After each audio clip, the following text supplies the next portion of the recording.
Pemirsa, bantuan sosial minyak goreng merek Minyak Kita ditarik kembali usai ada laporan terkait aroma menyerupai solar. Menteri Perdagangan Budi Santoso menyatakan pihaknya masih mendalami temuan tersebut.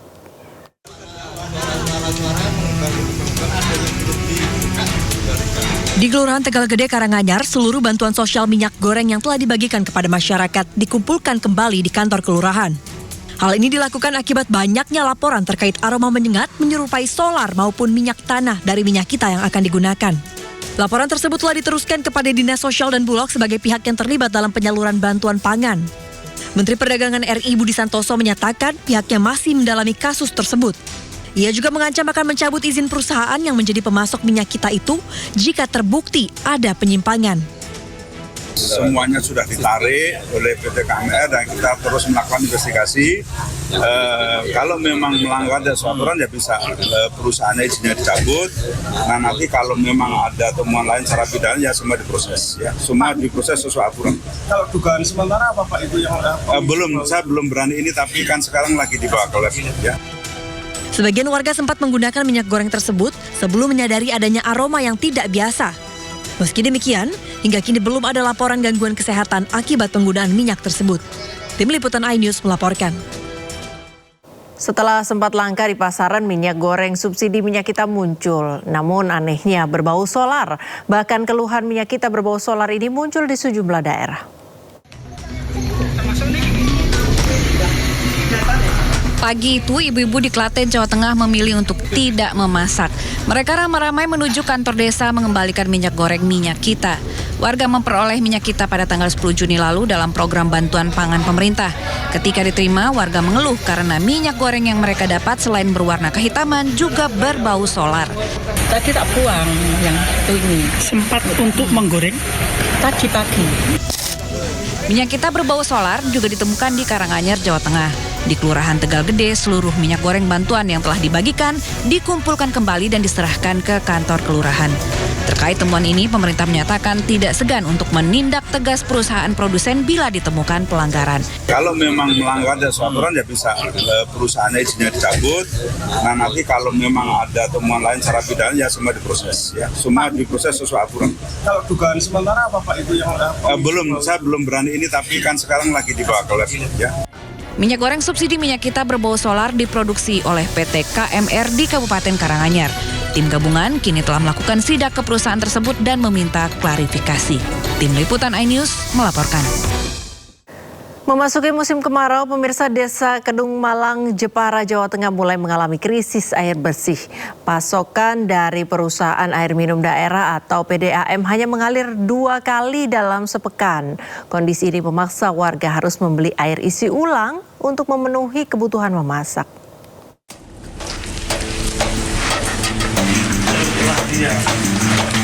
Ribuan warga Desa Kedung Malang, Jepara, Jawa Tengah mulai merasakan dampak musim kemarau tahun ini.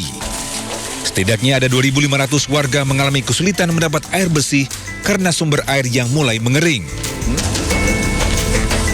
Pasokan PDAM yang selama ini menjadi langganan sudah tak lancar mengalir. Warga hanya mendapat aliran air PDAM secara bergilir. Mereka hanya mendapatkan 1 hingga 2 kali dalam sepekan. Air yang didapatkan pun hanya bisa digunakan untuk mandi karena kondisi air yang keruh.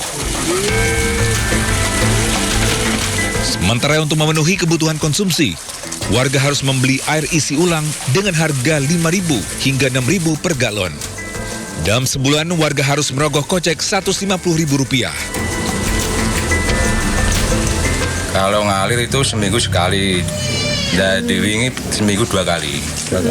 Baru diwingi. Yang untuk mandi itu air ini PDAM. Yang untuk masak itu beli galon.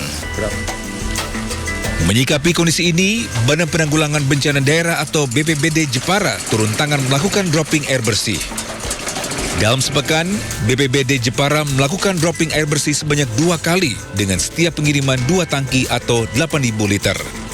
Sampai hari ini memang kita masih menjadwalkan 2 kali dalam seminggu untuk di Kedung Malang. Dari total ada 870 KK atau kalau jiwanya kurang lebih sekitar 2.500-an KK di 11 RT dan 2 RW. Dari perkiraan BMKG menyebutkan kemarau tahun ini akan lebih panjang dibanding tahun lalu. Hal itu mengingatkan kemarau yang biasanya mulai terjadi di bulan Agustus, kini datang lebih awal yakni di bulan Juni. Dari Jepara, Jawa Tengah, Alif Sutarto, iNews melaporkan. Kita ke informasi lain, pemirsa, Menteri Keuangan Purbaya Yudi Sadewa melakukan sidak ke salah satu perusahaan baja asal Tiongkok.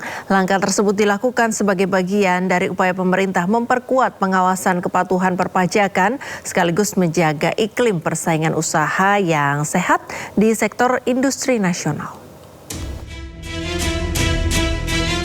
Menteri Keuangan Purbaya Yudi Sadewa melakukan sidak ke salah satu perusahaan baja asal China di kawasan Pulau Gadung, Jakarta Timur.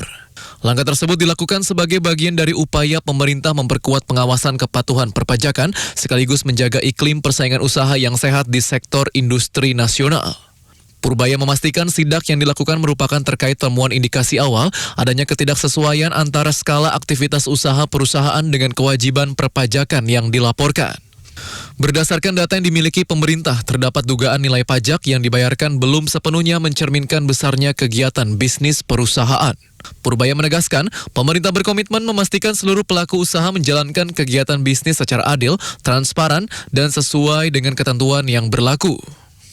Karena ada indikasi awal bahwa mereka melakukan praktek bisnis yang tidak fair dalam pengertian penjualannya cash basis dan lain-lain sehingga bayar pajaknya turun, importnya juga turun, PPN-nya juga turun, PPH juga turun. Jadi kita pastikan ke depan itu nggak terjadi.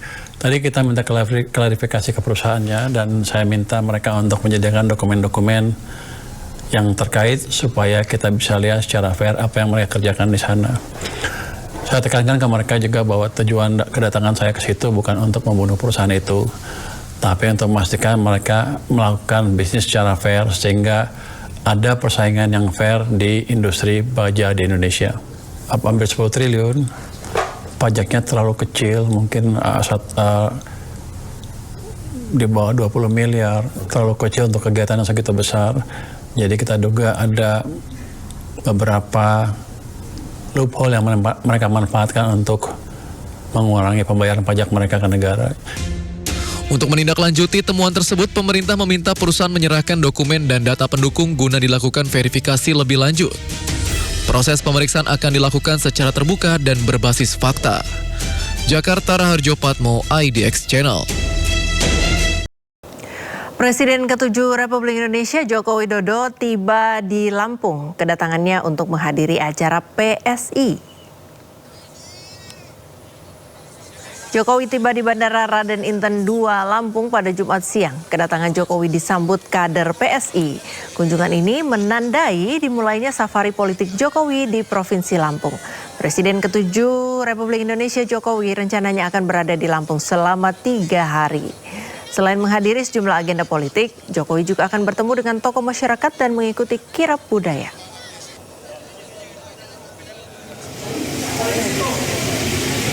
Struktural di PSI ini segera mulai sehingga menjadi sebuah mesin politik yang baru.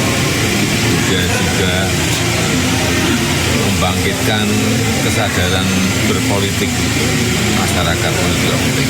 Ya. Sorry. Nanti sama Mas Kaisang juga ya Pak di Lampung? Iya, ketemu.